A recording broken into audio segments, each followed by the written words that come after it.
Hey there. So I have been making a spreadsheet because we school year round. But whether you school year round or you're a 36 week or however many weeks you do, I thought that this would be a really cool thing to share with you guys because it works really well for me and my family. And if it would work for you, I wanted to pass it along, especially if you use like a lot of different programs. I think that this is extremely helpful.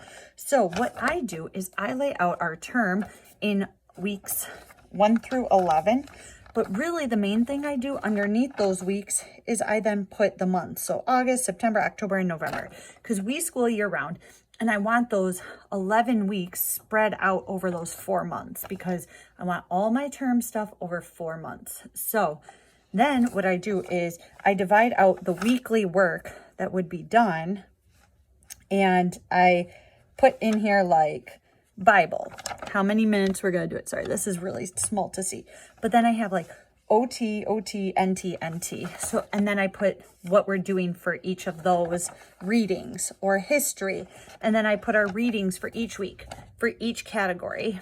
And then if I have one like our Life of Fred that we do under math, I will just put LOF, LOF, LOF, LOF. And I know the next time I take out the book, we just do the next thing.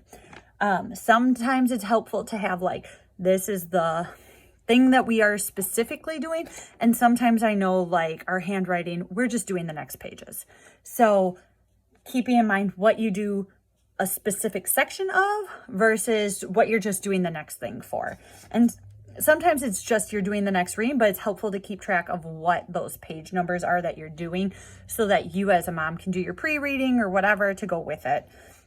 If I have a multiple, like I want to do it 4 times in the week or whatever, I will make these little just numbers, 1, 2, 3, 4, which you can't see in my little box. And then I just put a little X on them as we get them done, kind of a thing.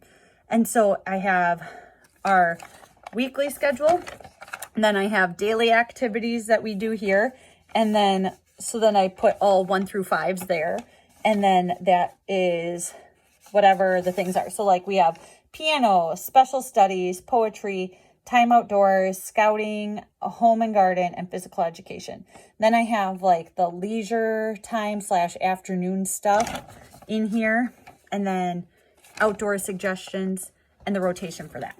Anyways, so I just do this on an Excel sheet. It helps to organize my brain all in one place so that I can know the next thing we need to do. So it's kind of like one giant loop schedule, but it's not quite, you know, because I'm able to mark things off as we go. I can say, you know what, we didn't get to that, and that's going to be okay with me. Or no, we still need to really get to that, and I need to squeeze that into the next week. But whichever way I end up going, it allows me the flexibility to work these. It ends up being 33 weeks throughout the 52 weeks, minus the 3 weeks for exam weeks. So it's 49 weeks. So 33 weeks across the 49 weeks, and trying to be intentional with those times, making sure that we're still getting all the stuff done, making sure that we're getting appropriate breaks as we need to for our family, because our breaks come really sporadic. But this really has helped me stay on track. And so I thought maybe it would help anybody else who's trying to organize a few different curriculums all in one spot. We do the CMEC for my first grader. And so I generally go through the whole outline, and then I put all the things week by week in there that was on the form plans. And that way I have it all in one spot. And then we add in like our math, and we add in our handwriting and some of the other stuff that we would do, our reading programs and things like that. So we add in what is maybe a separate program. So then it's all just on that one sheet. So I just wanted to share that idea in case it's helpful for anybody. Haven't put anything much up here lately. And so just wanted to give that little bit, and hopefully that will help someone to organize their school year a little bit easier and get the full oversight and make sure they're hitting all the different parts of the feast. All right, have a good one.